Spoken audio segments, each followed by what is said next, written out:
നമസ്കാരം. ക്വിസ് കാർണിവലിലെ ഏറ്റവും പുതിയ വീഡിയോയിലേക്ക് സ്വാഗതം. ഇന്ന് നമ്മൾ ചാന്ദ്രദിന ക്വിസുമായി ബന്ധപ്പെട്ട കുറച്ച് ക്വസ്റ്റ്യൻസ് ആണ് നമ്മൾ ഡിസ്കസ് ചെയ്യാൻ പോകുന്നത്.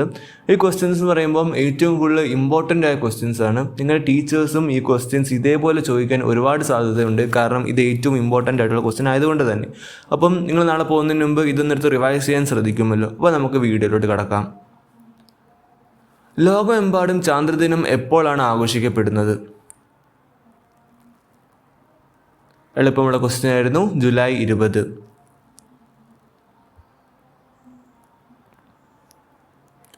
ചന്ദ്രനിലെത്തിയ ആദ്യ മനുഷ്യനിർമ്മിത ഉപകരണം ഏത്? ചന്ദ്രനിലെത്തിയ ആദ്യ മനുഷ്യനിർമ്മിത ഉപകരണം ലൂണ 2. Soviet union 1959 Luna 2 വിക്ഷേപിച്ചത്. ചന്ദ്രനിൽ ആദ്യമായി കാലുകുത്തിയ മനുഷ്യൻ ആരാണ്? ഇത് വളരെ എളുപ്പമുള്ള ക്വസ്റ്റ്യൻ ആണ്. എന്നാലും ടീച്ചേഴ്സ് നിങ്ങൾക്ക് പരീക്ഷയ്ക്കിടാൻ ക്വസ്റ്റ്യൻ ഇടാൻ സാധ്യതയുണ്ട്. Neil Armstrong. 1969 അപ്പോളോ 11 മിഷനിലൂടെയാണ് നീൽ ആംസ്ട്രോങ് ചന്ദ്രനിൽ കാലുകുത്തിയത്.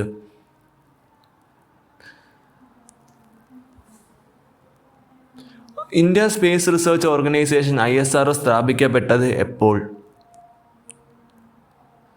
ഉത്തരം ഓഗസ്റ്റ് 15, 1969. ഡേറ്റ് കൃത്യമായി ഓർത്ത് വെക്കണം. അതേപോലെ ചോദിക്കാൻ സാധ്യതയുണ്ട്.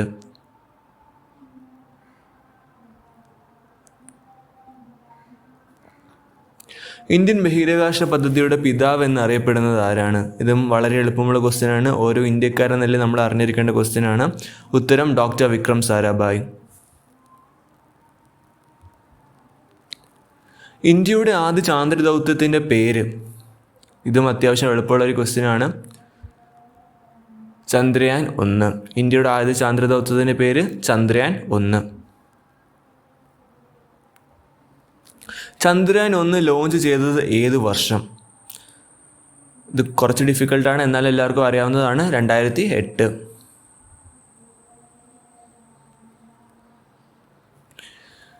ചന്ദ്രനിൽ സോഫ്റ്റ് ലാൻഡിംഗ് ശ്രമിച്ച ആദ്യ ഇന്ത്യൻ ദൗത്യമാണ് ചന്ദ്രയാൻ 2. നിങ്ങൾ ചന്ദ്രയാൻ ക്വിസിനെ കുറിച്ച് പഠിക്കുമ്പോൾ ചന്ദ്രയാൻ 1, 2, 3 കുറിച്ച് കൂടുതൽ മനസ്സിലാകുന്നത് വളരെ നല്ലതായിരിക്കും. ചന്ദ്രയാനിലെ ദക്ഷിണ ധ്രുവത്തിൽ വിജയകരമായി സോഫ്റ്റ് ലാൻഡിംഗ് നടത്തിയ ഇന്ത്യൻ ദൗത്യം ഏത്? നേരത്തെ പറഞ്ഞതുപോലെ ചന്ദ്രയാൻ 3 2023 ലാൻഡിംഗ് നടത്തിയത്. ISROയുടെ ഹെഡ് ക്വാർട്ടേഴ്സ് എവിടെയാണ് സ്ഥിതി ചെയ്യുന്നത്? ഇത് കുറച്ച് ട്രിക്കി ക്വസ്റ്റ്യൻ ആണ്. ബാംഗ്ലൂരു, കർണാടകയിലാണ് സ്ഥിതി ചെയ്യുന്നത്. ഇന്ത്യയുടെ ആദ്യ ഉപഗ്രഹം ഏതാണ്? ഇതൊരു ഇന്ത്യക്കാരനെ നമ്മൾ വീണ്ടും അറിഞ്ഞിരിക്കുന്ന ഒരു ക്വസ്റ്റ്യൻ ആണ്. ഉത്തരം ആര്യഭട്ട. 1975 ആര്യഭട്ട ലോഞ്ച് ചെയ്തത്. ബഹിരാകാശത്തേക്ക് യാത്ര ചെയ്ത ആദ്യ ഇന്ത്യൻ ആരാണ്? ഉത്തരം രാകേഷ് ശർമ്മ. 1984 രാകേഷ് ശർമ്മ ബഹിരാകാശത്തേക്ക് യാത്ര ചെയ്തത്. ഇപ്പോൾ നമുക്കൊരു ഇന്ത്യക്കാരൻ ബഹിരാകാശത്തുണ്ട്, ശുഭാൻഷു ശുക്ല. അത് നിങ്ങൾക്ക് ചോദിക്കാൻ സാധ്യതയുണ്ട്. ചന്ദ്രനെ ആദ്യമായി ഓർബിറ്റ് ചെയ്ത ഉപഗ്രഹം ഏത്? ഉത്തരം ലൂണ 10. 1966 സോവിയറ്റ് യൂണിയനാണ് ലൂണ 10 വിക്ഷേപിച്ചത്. ചന്ദ്രനിലെ അണുക്കങ്ങളെ കണ്ടെത്തി ഇന്ത്യൻ ബഹിരാകാശ ദൗത്യം ഏത്? ഇത് അത്യാവശ്യം എളുപ്പമായിരിക്കും. ചന്ദ്രയാൻ 1.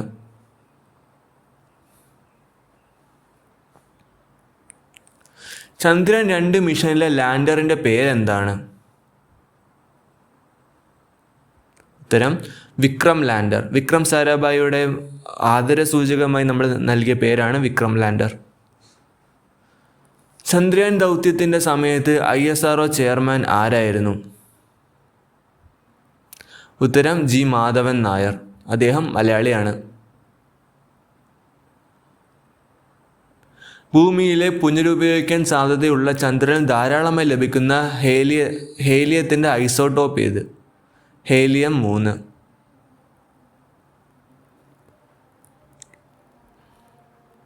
ചന്ദ്രൻ്റെ മറുഭാഗം ഫാർ സൈഡ് ആദ്യമായി ഫോട്ടോ എടുത്ത ദൗത്യം ഏത്?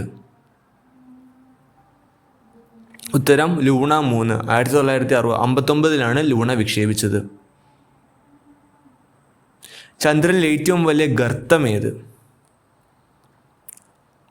നമ്മളിപ്പോൾ കുറച്ച് പാടുള്ള ക്വസ്റ്റ്യനിലോട്ട് പോവുകയാണ്.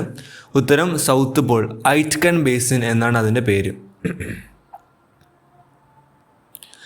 ISROയുടെ UR റാവു സാറ്റലൈറ്റ് സെൻറ്റർ എവിടെയാണ്? ബാംഗ്ലൂരു, കർണാടക.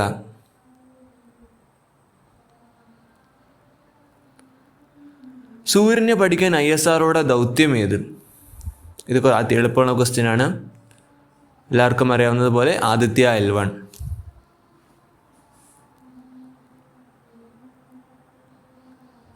ഭൂമിയുമായി താരതമ്യപ്പെടുത്തുമ്പോൾ ചന്ദ്രൻ്റെ ഗുരുത്വാകർഷണം എത്രയാണ്?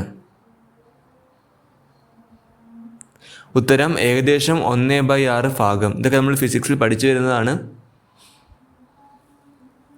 ചന്ദ്രയാൻ 3 മിഷനിൽ വിജയകരമായി ലാൻഡ് ചെയ്ത ചന്ദ്രൻ്റെ ഏത് ഭാഗത്താണ്?